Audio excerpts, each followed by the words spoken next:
Well, welcome back to the KOAM Morning News. We're tracking some storms across the board a little further west of us right now. Here's where it's hanging out around. It's just passing the I-35 and moving eastward. This is the strongest area of it. It's not as severe as it was earlier. It still has a couple of severe warned storms with it, or severe warned polygons around that area with it, but it's moving towards the Oklahoma City metro. But what we're going to see is this leading edge of the rainfall. So nothing severe, but much needed heavy bands of rainfall. So make sure that you're providing yourself some extra cushion time as you're heading out this morning. If you're going to work, make sure to go maybe 10-15 minutes a little bit earlier in case you're running into this rainfall, especially if you're in the further western counties. This is going to start to enter into the region pretty soon here in the next 15 to 30 minutes or so.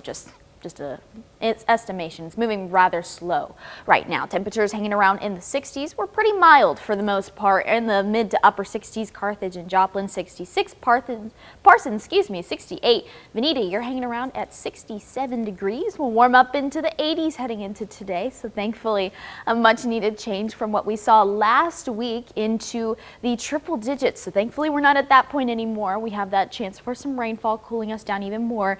81 degrees by 11 a.m. and although that's still warm, it's below average for this time of year in the month of July.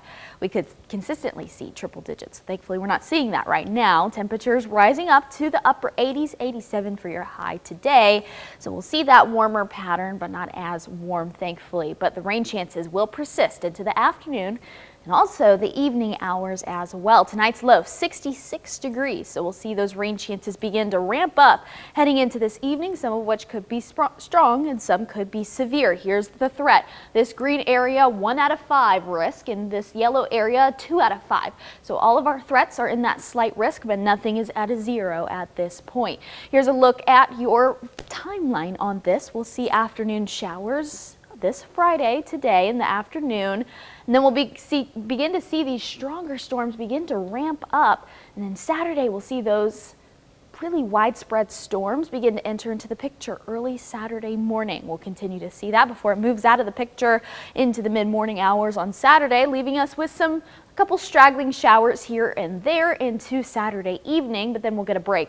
Thankfully by Sunday morning and then into Sunday afternoon, we'll see another break for those rain chances, but still a slight chance here and there, very isolated on Sunday, mainly the remnants of that larger storm system.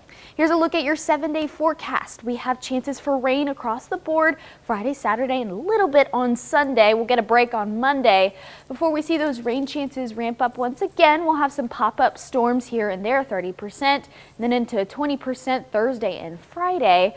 But 99 degrees on Thursday and Friday, that's where we're watching those temperatures because they could reach up into the triple digits, but above all, super toasty. That's a look at your forecast. We'll be right back after the break.